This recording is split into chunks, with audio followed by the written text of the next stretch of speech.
Hi students,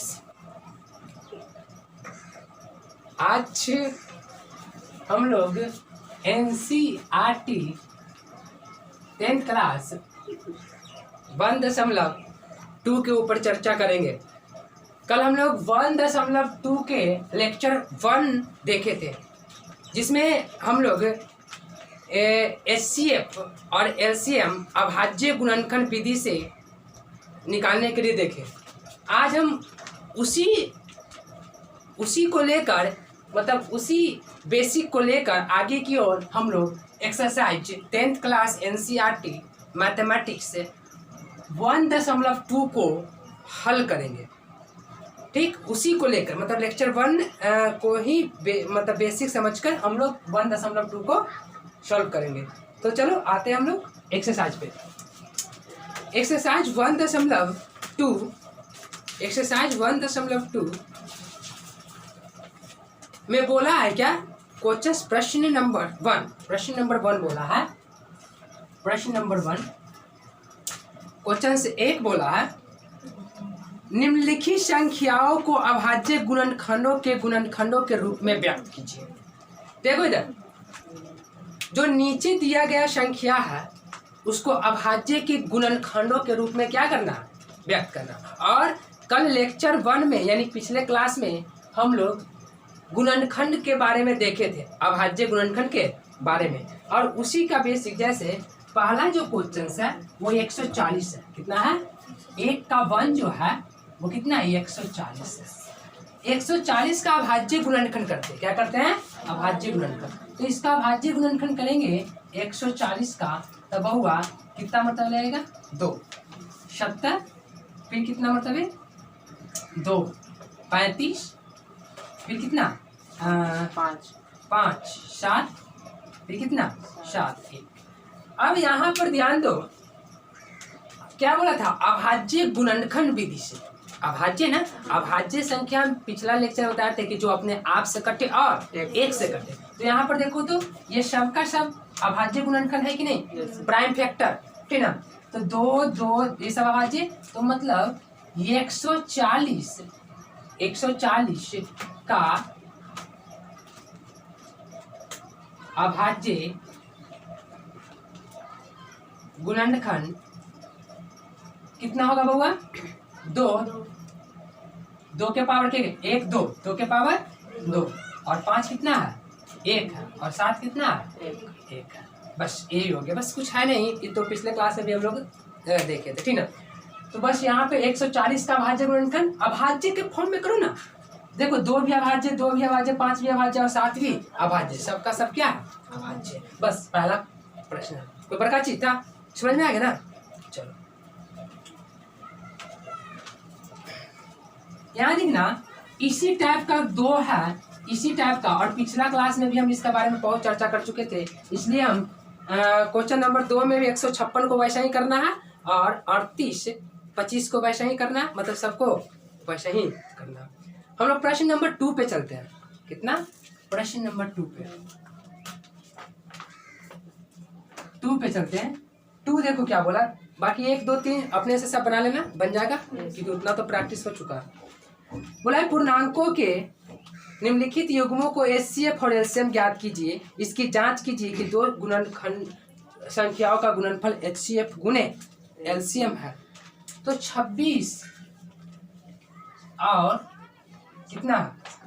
91 है। ये दोनों का क्या निकालना? HCF और LCM निकालना है। HCF और LCM निकालना है। अभाज्य गुणनखंड से निकालना है। क्या निकालना है? अभाज्य गुणनखंड से। तो देखो तो इसको कल बताया था ना, अभाज्य गुणनखंड 26 बराबर 2 गुणे 13 है ना। और 91 को क्या लिख सकते हैं? 7 गुणे 13। 7 गुणे 13। अब बताना बउआ, इसका HCF कितना होगा? कल आई थी ना, बता HCF कितना होगा? 13 होगा। और जो अंक कॉमन होता है ना, वो कितना होता है? HCF होता है। दोनों में से कॉमन कितना है? 13। तो इसलिए HCF किसका 26 और 91 का कितना हो जाएगा 13 और एलसीएम कितना होगा एलसीएम कितना 26 और पिछला क्लास में भी चर्चा कर चुके थे ठीक ना लेक्चर एथी में भी एक्सरसाइज पर भी देख रहे हैं हम क्या देखे थे कि जितना भी अलग अलग अंक है ना इस पे वो सबको क्या करो उतारो तो पहले उतारो कितना 2 13 7 और कितना 7 2 13 और 7 अब बताओ एक में दो है ज्यादा नहीं एक ही गो है 13 भी एक ही गो है इसमें भी 7 एक ही गो 13 एक ही गो है अगर हम बताए थे कि अगर यहाँ पे 2 रहता एक 2 और रहता तो 2 के पावर क्या हो जाता 2 हो जाता लेकिन यहाँ पे एक आगे गो है तो गुना कर दो कितना हो जाएगा 182 26 26 100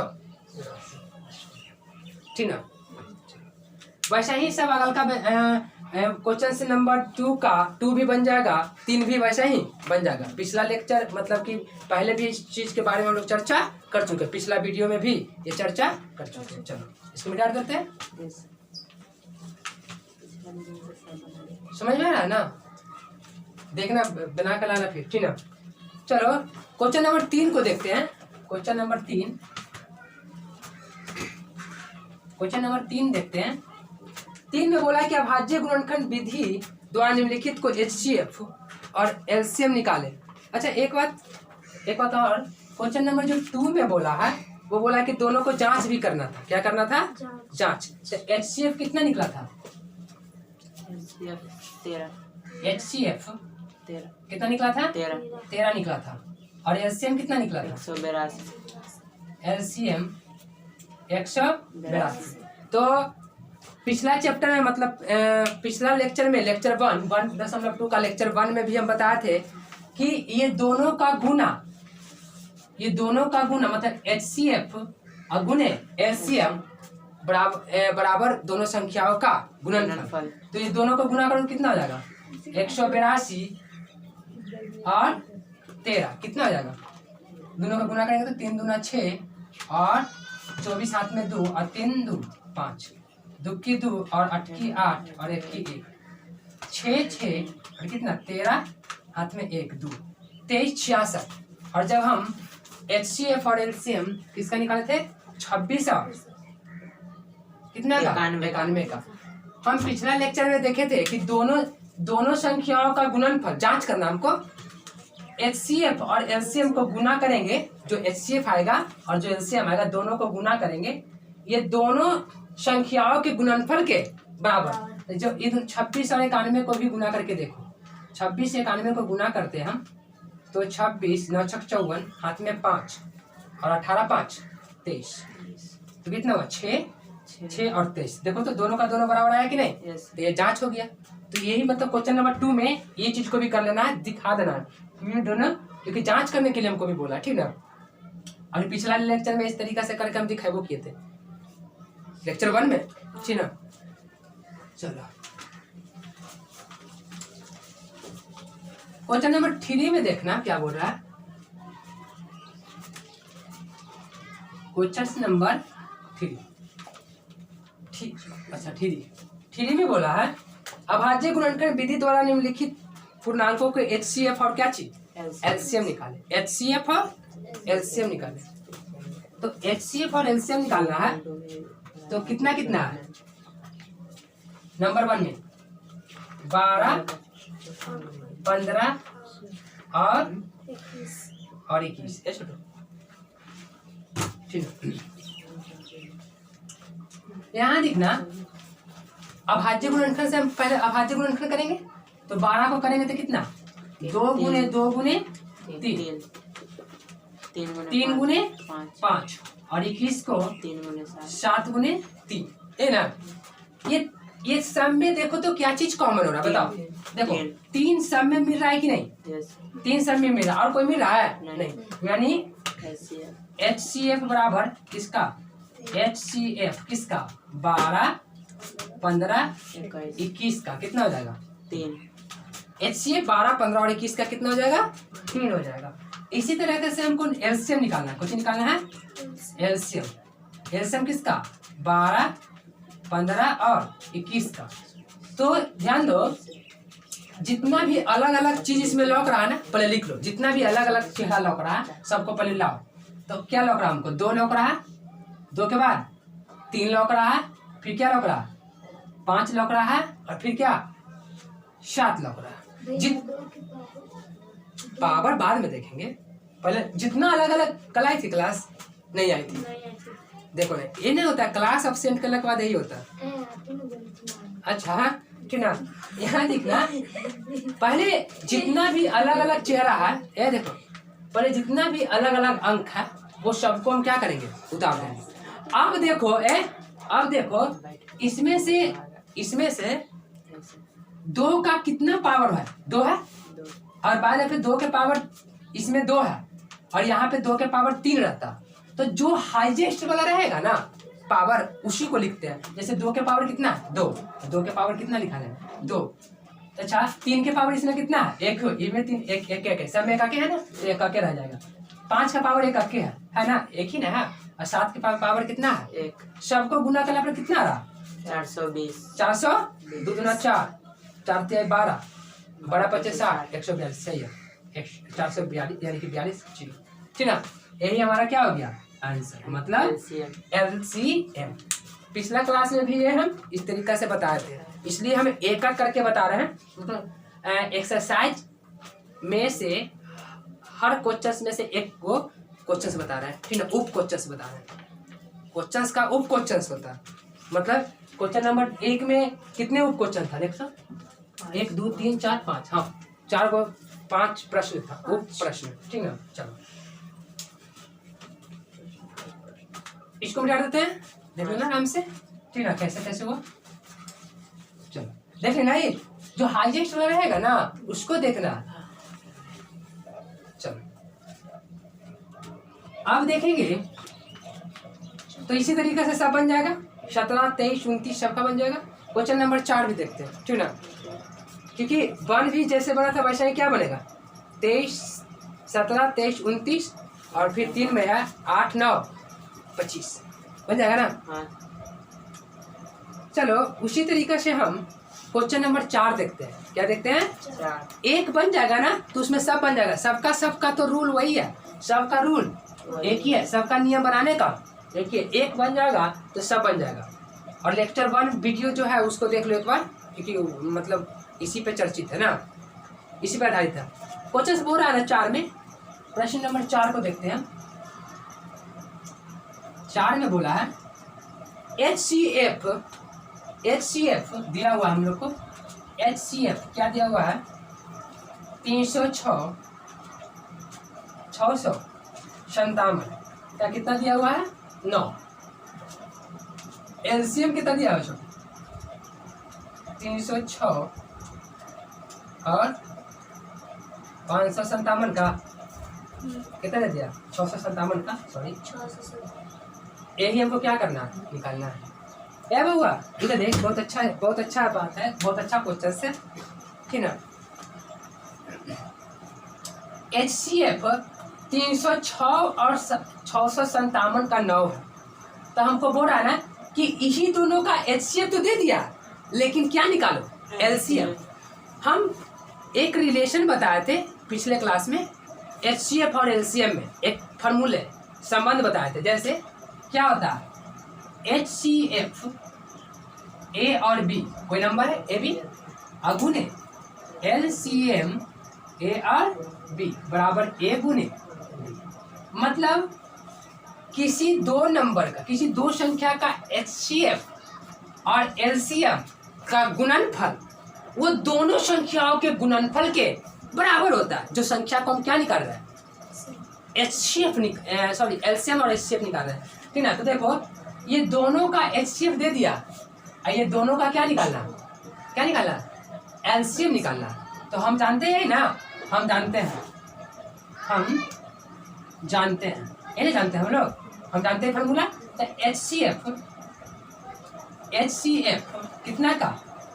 3 यानी 306 और 657, ये तो निकालना ही है, इन्हें दिया हुआ है, गुने LCM किसका? 306 306 और 600 57 का कितना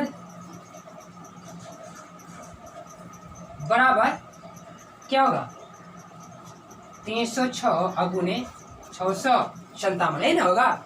जैसे ये दोनों का HCF, ये दोनों नंबर का HCF और ये दोनों नंबर का कुछ LCM, दोनों के गुणनफल ये दोनों संख्याओं के क्या होगा बराबर होगा।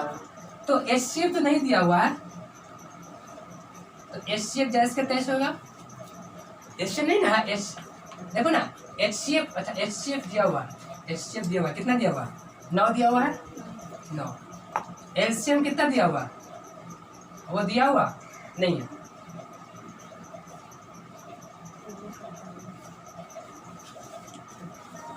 बराबर कितना 306 और 657, ये ने गुना में तो दे जाकर, तो LCM 306 और 657 का कितना होगा 306 गुने 657 अब बट्टा का 9, इन्हें गुना में तो उधर जाकर 9 भागा, और यही चीज निकालना था हमको।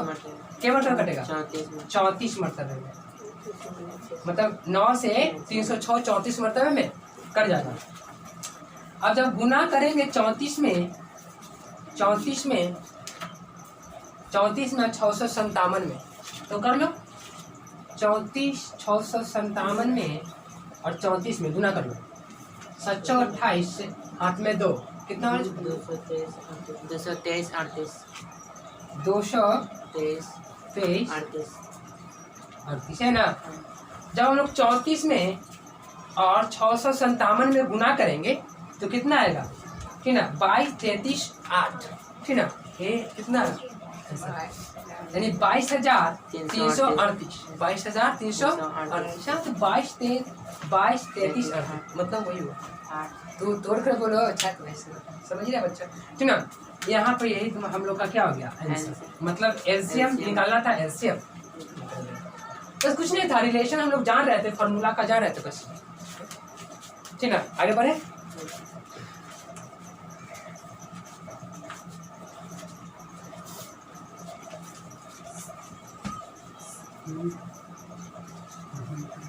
क्वेश्चन नंबर 5 को देखते हैं। 5 में बोला है कि जांच कीजिए कि किसी प्राकृतिक संख्या n के लिए 6, बहुत अच्छा क्वेश्चन है, बहुत इंपॉर्टेंट क्वेश्चन है एग्जाम के लिए। बोल रहा है ना, जांच कीजिए कि क्या किसी प्राकृतिक संख्या n के लिए 6n 0 पर समाप्त होगा, 6n 0 पर समाप्त होगा। देख 6n 0 पर समाप्त होगा, 6n 0 पर समाप्त होगा। अच्छा, इसका मतलब बच्चा नहीं समझता कि ये क्या बोल रहा है 0 पर समाप्त होगा। इधर देख बढ़िया से, 0 पर समाप्त होगा। अच्छा बताओ, अगर हम 100 लिखे, 20 लिखे, ध्यान ना बढ़िया से, 50 लिखे, 1000 लिखे, ये क्या बोला कि 6n 0 पर समाप्त होगा। n कोई पूर्णांक है, n के कोई ऐसा नंबर है जो कितना इतना इतना पर क्या होना चाहिए समाप्त होगा। इसका मतलब 0 पर समाप्त होगा। तो जिसका इकाई अंक, मतलब यहाँ देखो 1000 लिखे, तो ये 0 पर समाप्त, 0 पर समाप्त, 0 पर समाप्त, 0 पर समाप्त। तब बताओ, इसका मतलब 1000 ये है, तो जब भी लास्ट में जिसका इकाई अंक 0 हो, 0 पर समाप्त होगा, तो उसमें हमेशा वो 2 या 5 से कट होगा, मतलब 2 या 5 के हमेशा ये 5 से भागा लगेगा कि नहीं, यानी 5 से भी लगेगा और 2 से भी लगेगा। जिसका इकाई अंक अगर 0 हो, इकाई अंक अगर 0 हो, तो उसमें हमेशा 5 और 2 से भाग लगेगा। ये तो बात फिक्स है। तो इसका मतलब इसको 0 पर समाप्त होने के लिए, 6n के 0 पर समाप्त होने के लिए इसमें 2 और 5 का गुणनखंड होना चाहिए, 2 और 5 का गुणनखंड होना चाहिए। जैसे इसमें देखो 1000 है, तो 1000 को तोड़ो, तो जब 1000 को हम लोग गुणनखंड करेंगे तो पक्का उसमें 5 और 2 आएगा ही आएगा कि नहीं। फिर 100 को तोड़ो, 5 और 2 आएगा ही आएगा।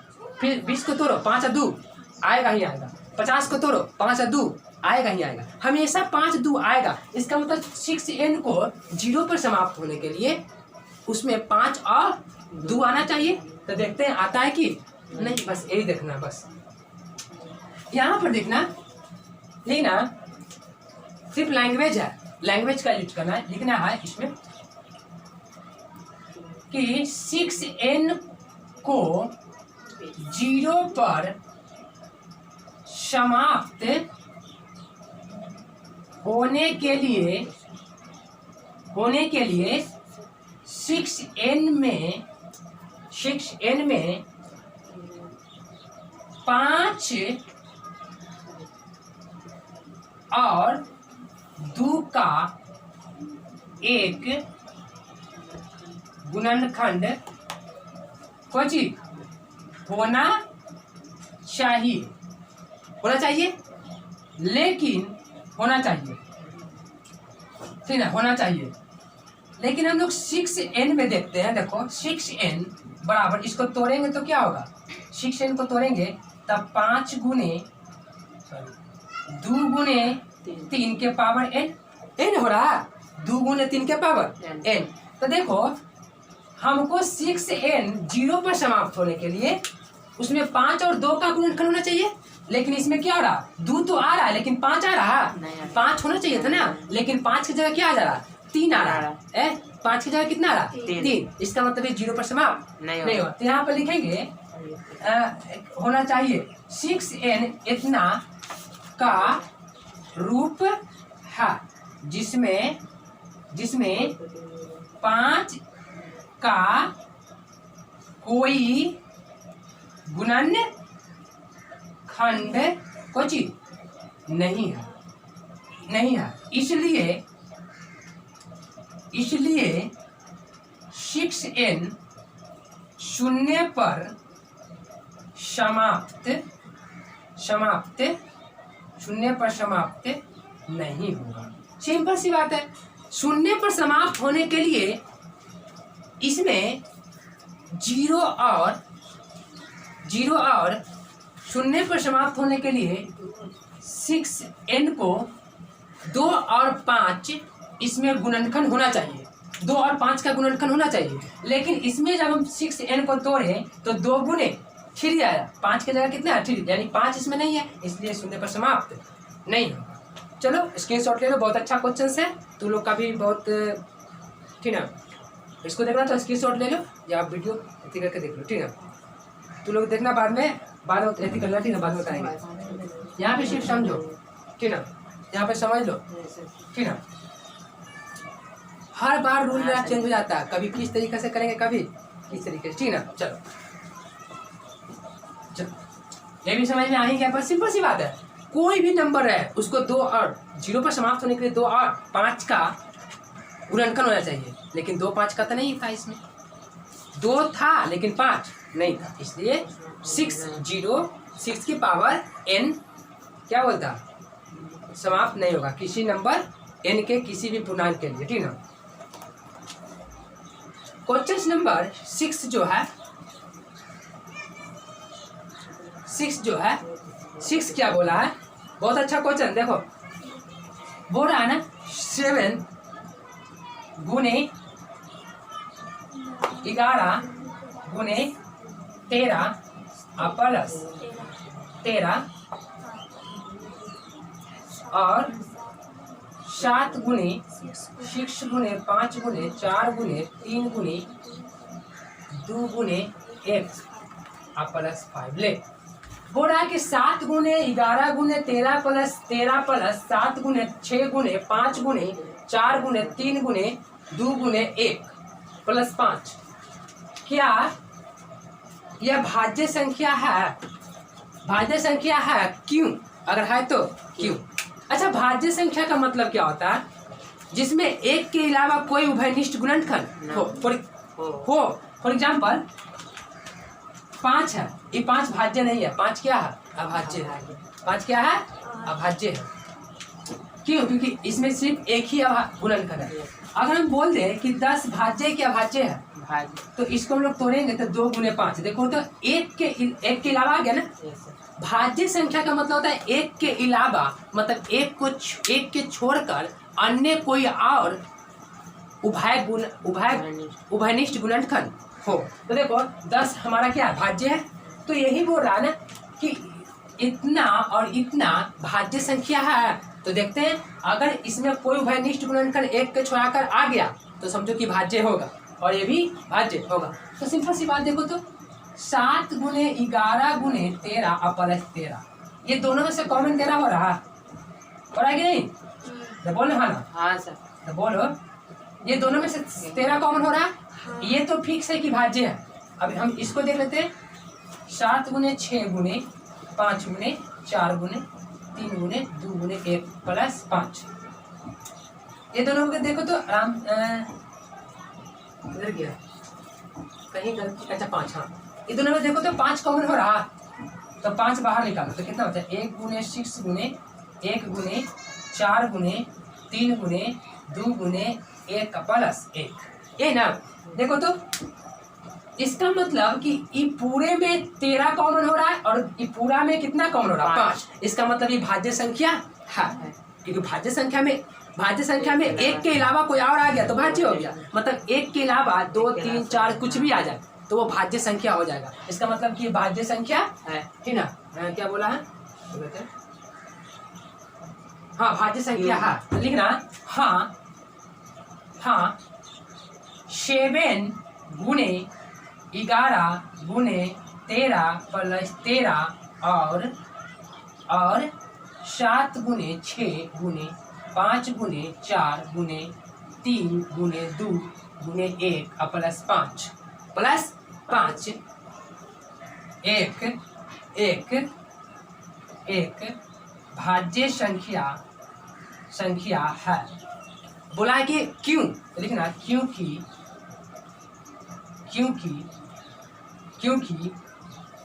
जगह नहीं है, यहाँ पे लिख देते हैं। क्योंकि 7 गुने, क्योंकि दोनों में क्रमशः 13 और एक में कितना निकला था? एक में 13, एक में कितना निकला था? 5।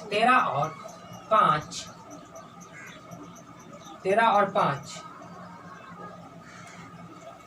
गुणनखंड है, ठीक है। देखो जब एक के अलावा, जो कि एक के कुछ ही है अलावा है, एक के अलावा 13 और 5 एक के अलावा है ना, इसका मतलब कि हाँ इतना और इतना एक भाज्य संख्या है। क्योंकि दोनों में क्रमशः, एकरा में और एकरा में क्रमशः, मतलब पहले एकरा में कितना 13 और एकरा में कितना 5 गुणनखंड है, ठीक ना? तो ये भाज्य संख्या है, मतलब दोनों का दोनों भाज्य संख्या है। बस ये लिखना कि दोनों में क्रमशः 13 और 5 गुणनखंड है, इसलिए भाज्य संख्या है।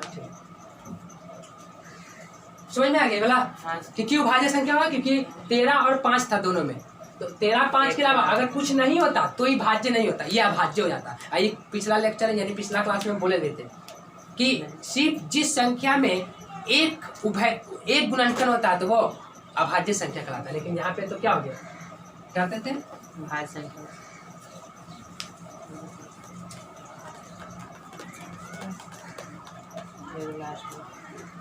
क्वेश्चन एक और बोला है, क्वेश्चन नंबर लास्ट है, मतलब क्वेश्चन नंबर 7 और लास्ट है। बोला है किसी खेल के मैदान के चारों ओर एक वृत्ताकार पथ है। इस मैदान का एक चक्कर लगाने में सोनिया को 8 मिनट लगाते हैं, जबकि इसी मैदान का एक चक्कर लगाने में रवि को 12 मिनट लगते हैं। मान लीजिए कि वे दोनों एक ही स्थान पर एक ही समय पर चलना प्रारंभ करके एक ही दिशा में चलते हैं तो कितने समय के बाद पुनः प्रारंभिक स्थान पर मिलेंगे। बस ये दोनों का क्या निकाल दो? एलसीएम निकाल दो।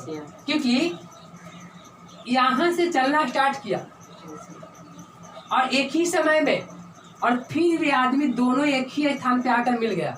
तो जब ये देखिए दोनों एक ही स्थान पे मिल रहा है तो देख एलसीएम का मतलब क्या होता है कि कुछ जिस कॉमन मल्टीपल हाँ दोनों का कॉमन स्थान कौन है, यही स्थान ना कॉमन हो गया। इसका मतलब हमको निकालना है क्या, एलसीएम। दोनों नंबर को क्या निकाल दो, एलसीएम। कितना कितना का, 12 का 12 और 18 का।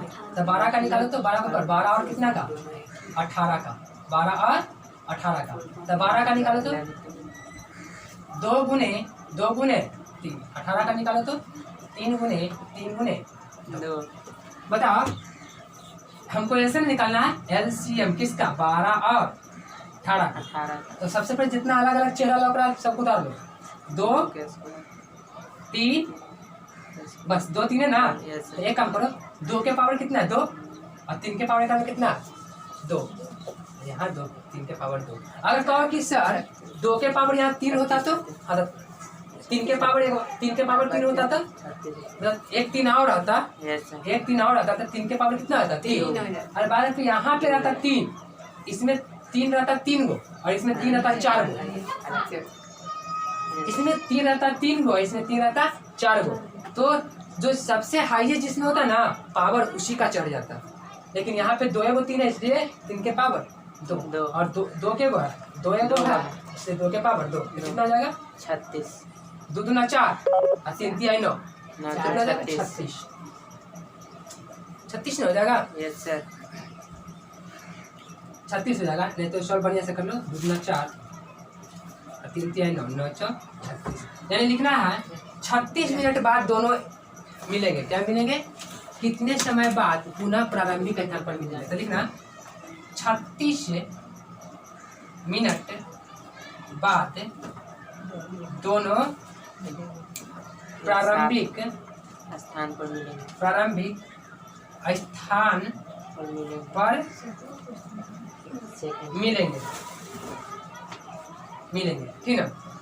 तो आज यहाँ पे जैसे क्वेश्चन नंबर कितना ही है 7 क्वेश्चन नंबर 7 है ठीक है। तो ये यहाँ पे हम लोग का चैप्टर 1.2 भी समाप्त हो गया है। और मेरा आशा है कि तुम लोग को समझ में आया हो। कहीं भी प्रॉब्लम हो, किसी प्रकार का प्रॉब्लम हो तो कमेंट बॉक्स में